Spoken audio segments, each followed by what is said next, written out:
Hi, Megan. Love you guys. Hi, Megan. Looking at you, Megan.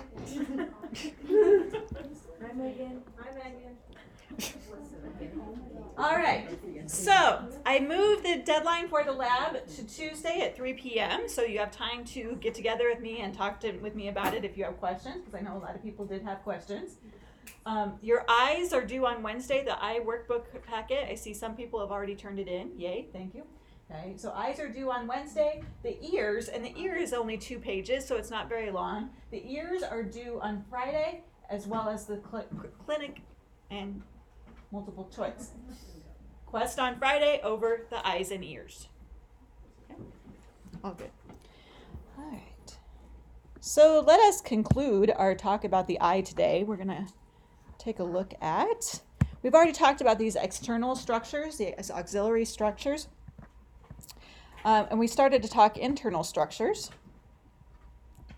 And I believe the 2 blocks stopped at different places, so I'm going to kind of just do a run through to get to where we are. All right, so the sclera, what's the sclera? The white part of the eye. The cornea. Clear part of the sclera so that the light can get through. Okay. The choroid coat. We mentioned that, and I have a diagram up here in a minute. We mentioned that the eyeball has 3 layers to it. And so the outer layer is that sclera, and then the next layer inside of that is the choroid coat. So the choroid coat is filled with lots of blood vessels, and it's dark, and it stops light from scattering. So we had a nice conversation about the color of our eyes and how that influences light scattering. Okay. The lens.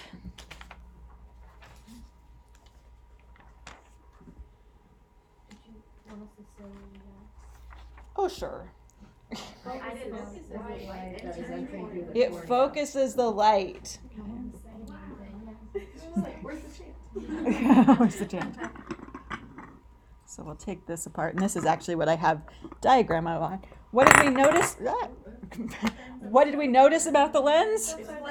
Flips everything upside down. Yeah, so I flip it upside down thinking that's going to fix everything, right? Okay, not so much, because it's this biconvex lens. That's what causes it to flip everything upside down. The iris, what is the iris? Colored portion of the eye. Yeah, the colored portion of the eye. And the hole in the middle of that? The pupil. Okay. So I do believe that's as far as we got. Am I correct? Yes. All right. Okay. I have a question about the iris. What functional purpose does it serve other than color? Well, the iris is it's a stretchy tissue, which is why your pupil can constrict and dilate. Oh. So it's regulating how much light is coming into the eye. Mahida. Can you spell the something? Biconvex. Biconvex.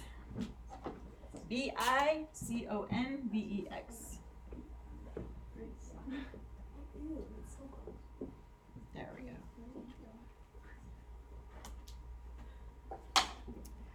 All right.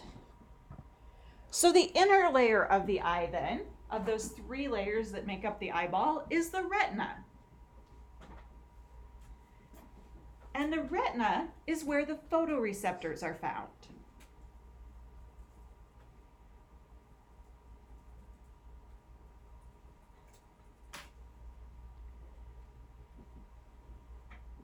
We have 2 types of photoreceptors. We have rods, which are stimulated by the brightness of light.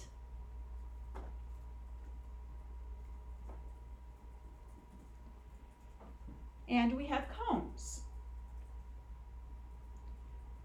which are stimulated by various colors of light.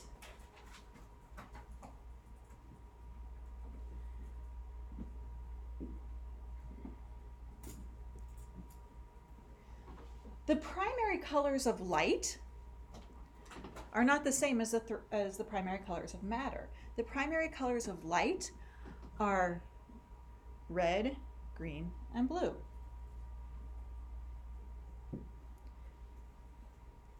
So everybody sees colors differently.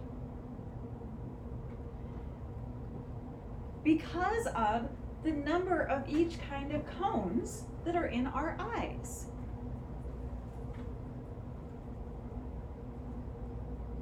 So when I'm looking at Emma's sweatshirt, the red that I see is not the same that you see. None of us see it exactly the same. I didn't know that was good. My dad always talked about that, but I didn't know that was a good thing. It is a real thing.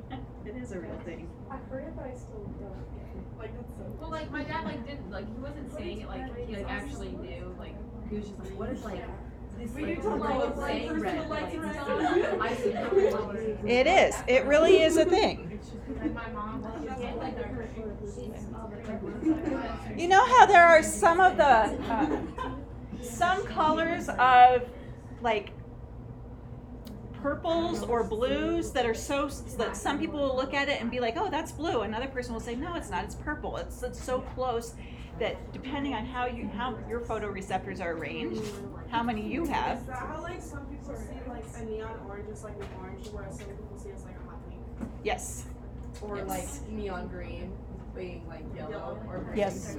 Yep. It was not very It was my mom. So this is a look at the so I've chopped off the top of the eyeball. Okay. So the lens is towards the bottom, and you can see the three layers. Okay, we've got the outer layer is the sclera, and then I'll point to it on here. The outer layer is the sclera, the white here, and then this brown area in here. What would that be? Oh, that's that other one. That's that other one. That's choroid a coat. choroid coat. And this well vascularized, it's almost kind of purplish in color. This could be another one of those disputed colors. On the inside here, and all those blood vessels, that is the retina. Where's the retina? It's this inner spot. If they see the pictures before the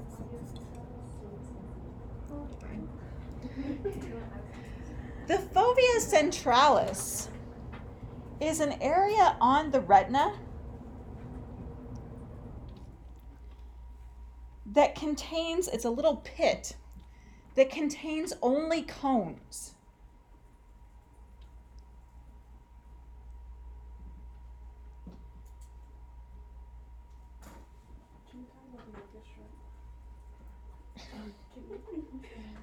No, we cannot talk about mantis shrimp. Because they see lots of colors. They see like They have very cool eyes, I agree, but I do believe this is a human class. All right, so it's a pit that contains a lot of cones. And so this is your area of greatest visual acuity.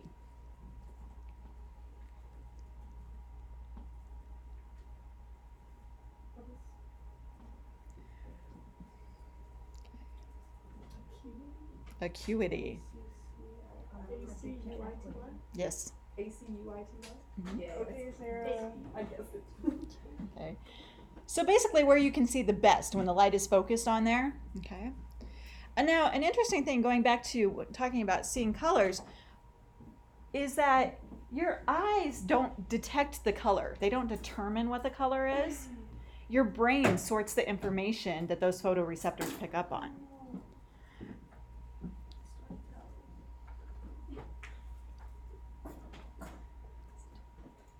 So, for instance, if this is kind of freaky. If somebody shines, so we kind of put a partition here so that the light can't get into the other eye, and we shine red light into one eye and we shine green light into the other, you'll see yellow light. But why? Because the green photoreceptors are detecting the green, the red photoreceptors are detecting the red, they're sending that information to the brain, and red and green in light make yellow. That's really cool. Maybe on Friday for fourth block, after your quest, we're doing lab. We're going to play with our senses a little bit. Dr. Hickman's going to be here. Yay. Very exciting. Okay. Maybe we should try this.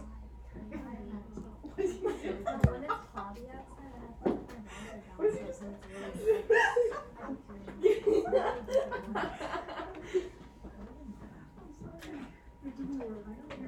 what they're doing over there, but it's not my fault. All right, the optic nerve. Okay, we know about the optic nerve. It was one of the cranial nerves.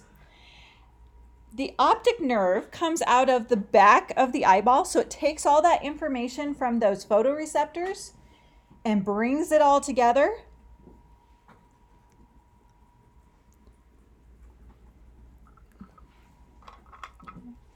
Put him somewhat back together. So on here, this is the optic nerve sticking out at you. Comes out of the back of the eyeball. So, oh darn, didn't get to the picture yet. Okay, we'll relate to optic disc and then we'll take a look at the next picture. So the optic disc is that area where the optic nerve leaves the eyeball.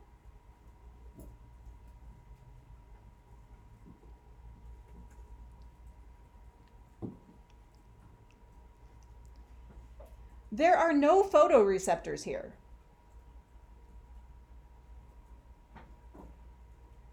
And so ironically, this is your blind spot, where the optic nerve is leaving the eyeball. Can you actually shine light there? You can shine light on it, but it's not going to respond to it because there's no photoreceptors. Isn't that in the back of your brain though? So like. It's in the back of your eyeballs. Yeah. So like, if there's no way to shine a light on it unless you like took out some. Well, yeah, you could. You could. So this is the eye normal, and then this is the eye. I took out all the stuff that was in there. I took out the lens and the iris and all that stuff, and look, you can see straight back through. Okay.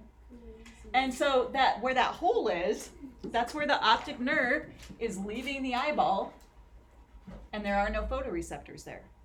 So anytime you try to focus light on that, you can't see anything. So that's another thing we'll do on Friday is look for our blind spots. You can find them. Do they do that at the eye doctor? I'm sorry? Do they do that at the eye doctor? Can they shine light? Well, I mean, they're looking at it, yes.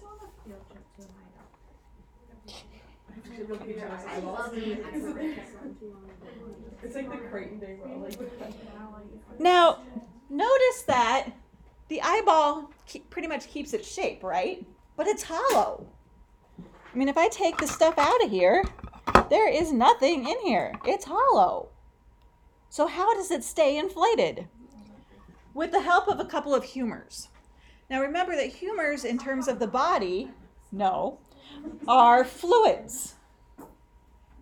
So there is a fluid, the aqueous humor,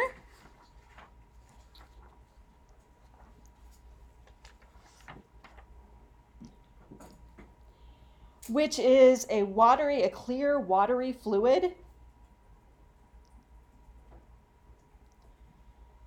that is anterior to the lens.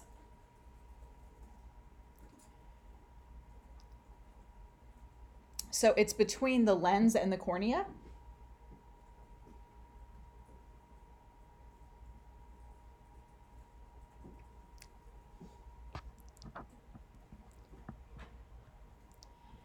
And the vitreous humor.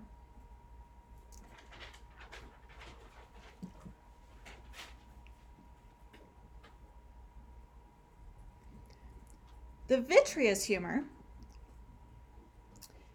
is behind the lens. It's posterior to the lens. So it's really the one that's giving your eyeball shape. It prevents the eyeball from collapsing on itself.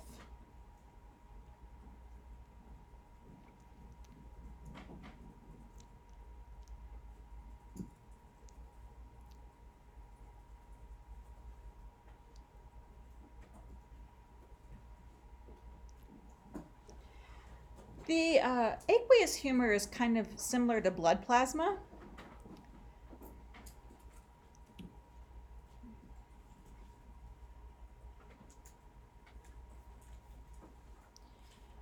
It provides nutrients for the lens and the cornea, which are not vascularized, obviously.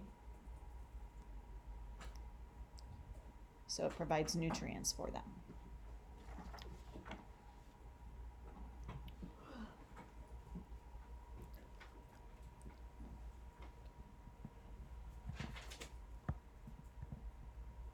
Okay. So that's all of our structures. Let's talk about the light pathway. So now I can finally answer the question from last week of why are there those asterisks and numbers? Okay. That follows the path of the light. Okay. So if you go back up, which I think what I'm gonna do is, there we go, something like that. Okay. So we started at the cornea is number 1. So that's the first thing that light passes through. The second thing it passes through is the aqueous humor. Okay. Then the lens, through the pupil, through the vitreous humor, to the retina. And the retina takes that information and sends it out through the optic nerve.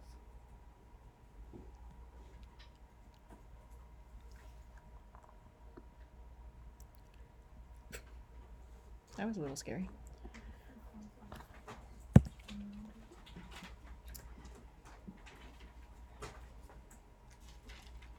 So what could possibly go wrong with your eyeballs? Yes, indeed, a lot. Oops.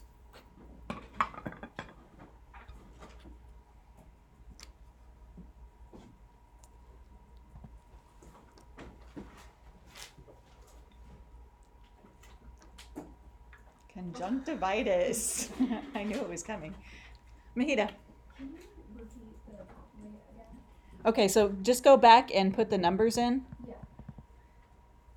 So retina was 6, optic nerve was 7. Pupils 4. Lens is 3. I got all the rest. Okay. Thank you.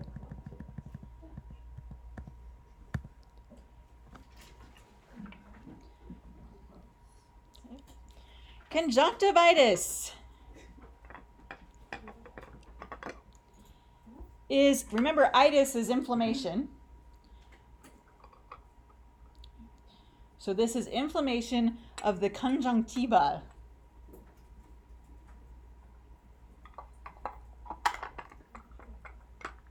Conjunctiva.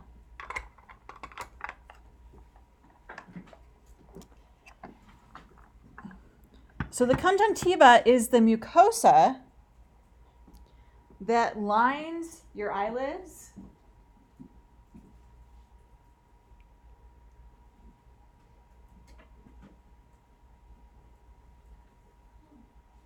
So is it like not pink eye, but like when It you is get pink those- eye. Oh. It is pink eye. Yes, it is pink eye. It's when that stuff gets inflamed.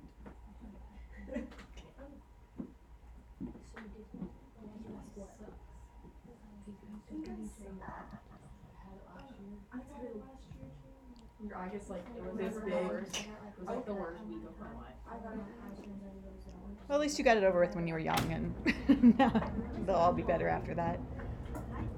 Night blindness.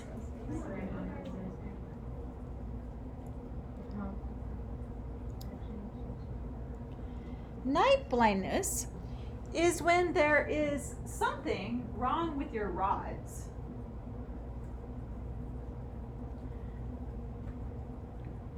So the rods determine the intensity of the light, and at night your cones don't work very well. If there's not much light, your cones don't really work very well because they can't pick up any signals.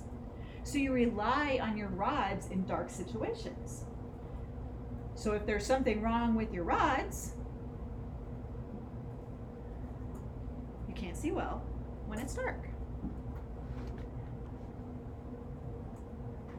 Yes, Mahita. Could it possibly happen in one eye? Oh yeah, sure. How, I mean, is it something that might develop? Like, is there a reason why it might happen? There are various things that can cause it to happen. It can be a vitamin deficiency, and if that's what's causing it to happen, then if you catch it early enough, then the vitamins, taking those vitamins, getting those vitamins in your diet will help to reverse Is it. this permanent damage? It can do permanent damage. So I love to tell stories about my mother. She rested in peace, but I have to still tell stories about her. So when I was a kid, my mom always just swore, I have night blindness. Can't drive at night. I have night blindness. It's awful. Okay. Well, you have to figure, when I was a kid, this is the olden days, so this is when cars didn't have headlights like they have now. The headlights were adjustable, and you just took a screwdriver and screwed on either side of it to rearrange how the headlights were going. We discovered after years of my mother telling us that she was night blind, her headlights were pointed in the wrong direction. That's why she was night blind. That's so funny.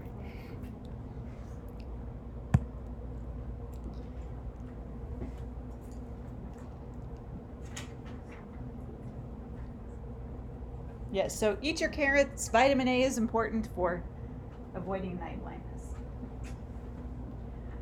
Color blindness. Color blindness, of course, is genetic.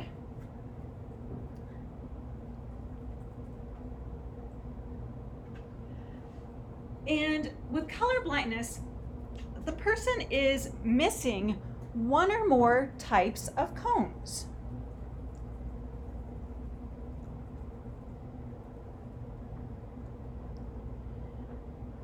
So there's different types of color blindness. The most common is red-green color blindness, and that's where you have the red and the green cones, but you don't have the blue ones. You can't see blue. Well, you just don't have the blue cones. So any colors that would involve to trigger those blue cones to make a color, you're not going to see it the way everybody else sees it.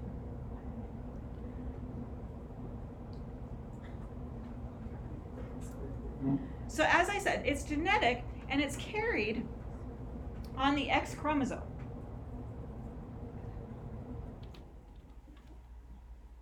So it's more likely for a male to be colorblind because he only has one X chromosome. Now it's a recessive gene, so with females, you have to have 2 colorblind X's to be colorblind. So that means your dad has to be colorblind, and your mom is either a carrier or is colorblind.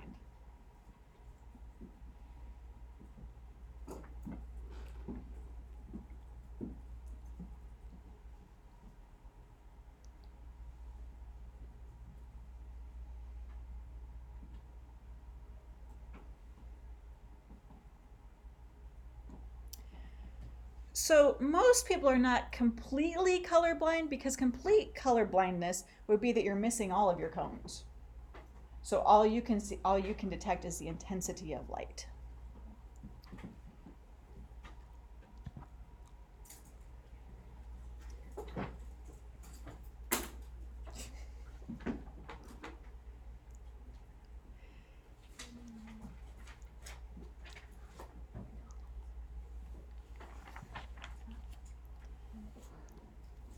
Cataracts occur when the lens becomes hardened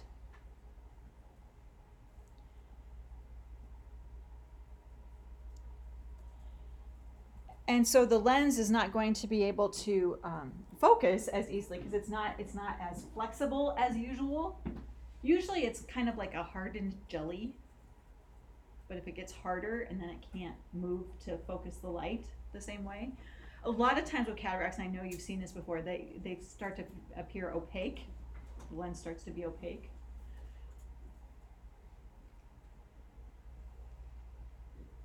So there are various things you can have surgery to remove the lens or remove part of the lens and replace the lens with a synthetic lens.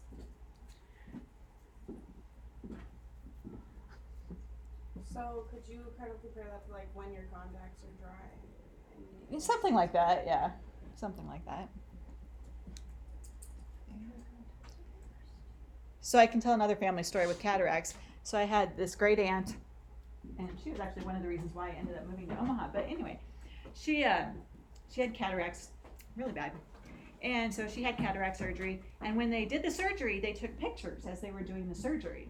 and so of her eye being held open with these metal clamps and then the needle going in to take out the layer of the lens. So she got these pictures of her eye, of her cataract surgery, and she hung them in her dining room. Why? I don't know. God. Bold lady, bold. You can't, sometimes yes, but usually it's like you're sedated enough that you're not like, oh, there's a needle right there. Yeah, cause like I heard about laser eye surgery and how like you have to be awake for that. Mm-hmm. That's terrifying. I concur. Wait, Yes. the cataracts, I've only ever seen it in old people. Does it happen again? Well, it can happen in younger people, but it's less likely. Just because basically what's happening, the reason why the lens is hardening can be from environmental factors. So, like people who smoke are more likely to get them because of that environmental factor of the smoke.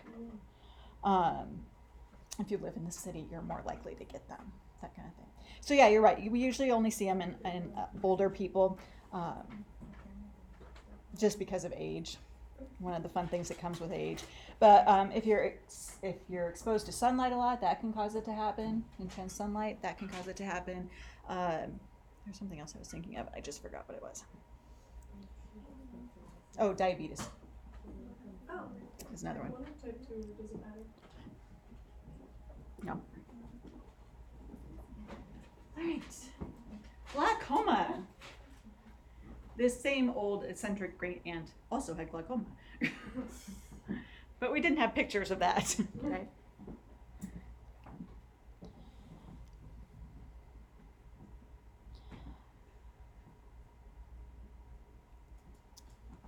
Glaucoma is when the drainage of aqueous humor is blocked.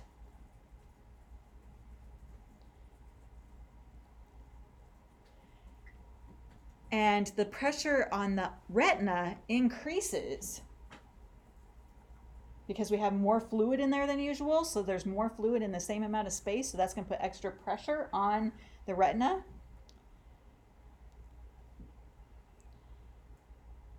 And it can cause pain because remember, anytime we overstimulate a neuron, so we're putting all that pressure on, we perceive that as pain. It can lead to damaging the retina.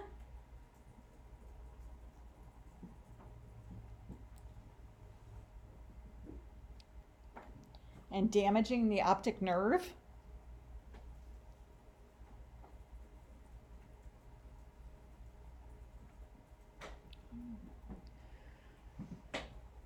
If it's detected early enough, there are treatments that, once again, vitamins that can help with glaucoma. B12 can help with glaucoma if it's detected early enough so that you don't do serious damage to your retina. If it's not, and it's allowed to, that pressure is allowed to stay in there, it can destroy the retina, so it leads to blindness. One of the leading causes of blindness among the elderly, glaucoma. When they do that little poof of air in your eyeball, speaking of the eye doctor, that they're testing for glaucoma. They're testing to see how quickly your eyeball bounces back from that poof to see what the pressure is inside there. Oh, Yeah. It takes me like 8 times to get it done. I'm like, no, and then after they have to hold it open. do they have nasty ones? And I was like, I'm sorry. I once had a doctor start yelling at me because I kept backing up every time. Yeah. He started yelling at me. I'm like, that's helpful, thanks. Voluntary reflex. Exactly. Okay. All right, myopia.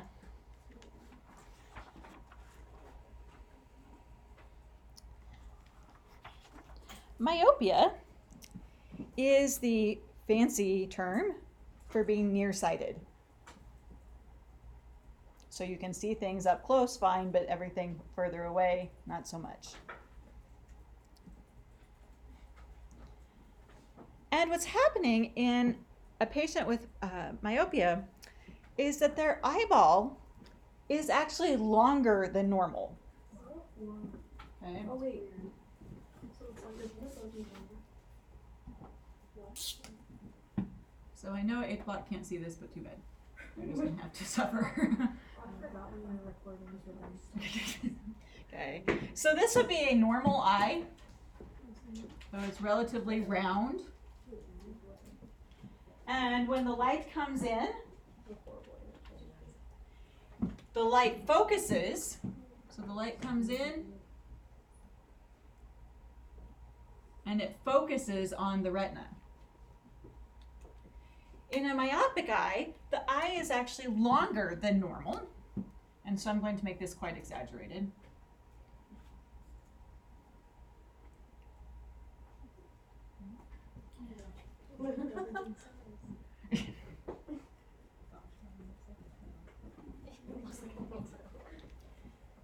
All right. And so when the light comes in, where it focuses is before it reaches the retina. So by the time it gets back to the retina, it's all scattered again.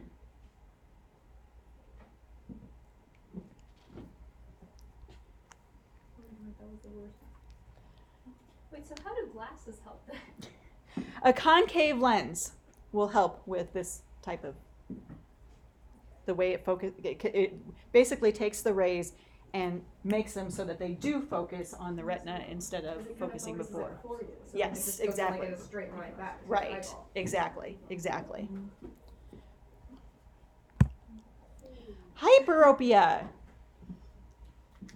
The fancy name for being farsighted. Is the eyeball shorter? It is. The eyeball is shorter. So once again, greatly exaggerated.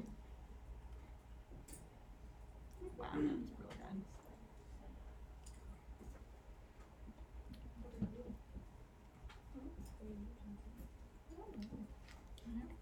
So when the light comes in, it doesn't have a chance to focus. The focal point is beyond the eyeball.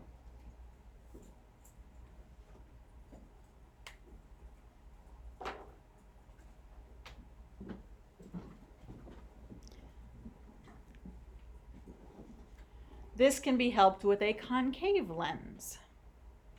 No, convex lens. Sorry, we already said concave for the other one. Convex lens.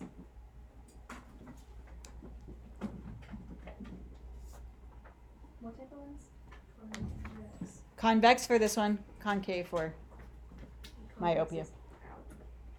Yeah, like the lens in our eyeball here.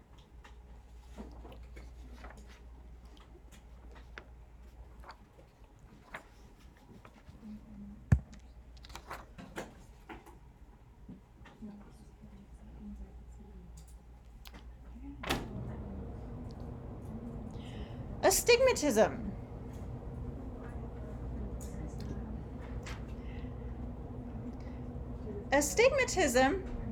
An astigmatism is an uneven curvature of the cornea or lens. It's an uneven curvature of the cornea or lens. Cornea or lens? Or lens.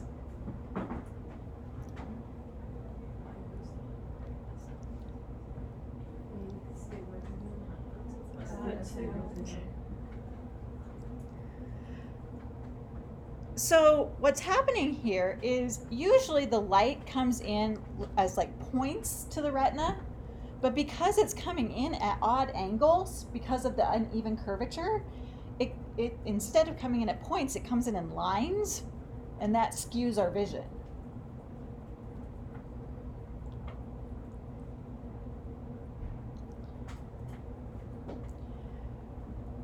Special lenses can help with this.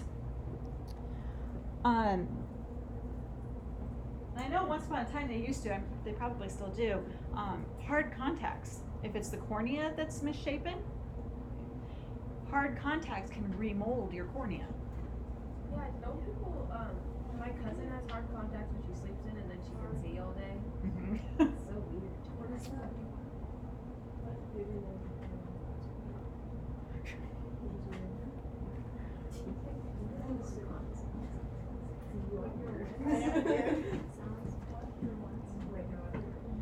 Lazy eyes. Lazy eyes. I don't have my glasses. I do have. Wow. I just have every eye. I tried everything. Which is why I started wearing my glasses. Okay, so lazy eyes are when there is an uneven pull by the muscles on the eyeball. There's an uneven pull by the muscles on the eyeball.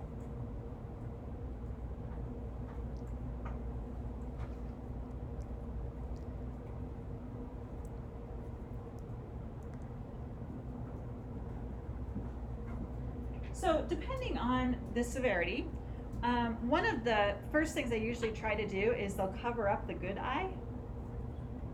So you have to strengthen the muscle of the bad eye.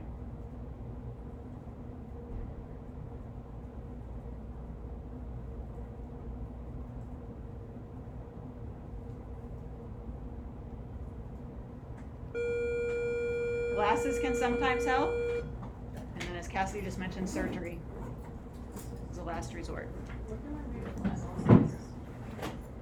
All right, that just about finishes up our discussion of the eye. So on Wednesday, we'll dive into your ears. Thank you. But I didn't. Take a nosedive. Take a nosedive in your ears.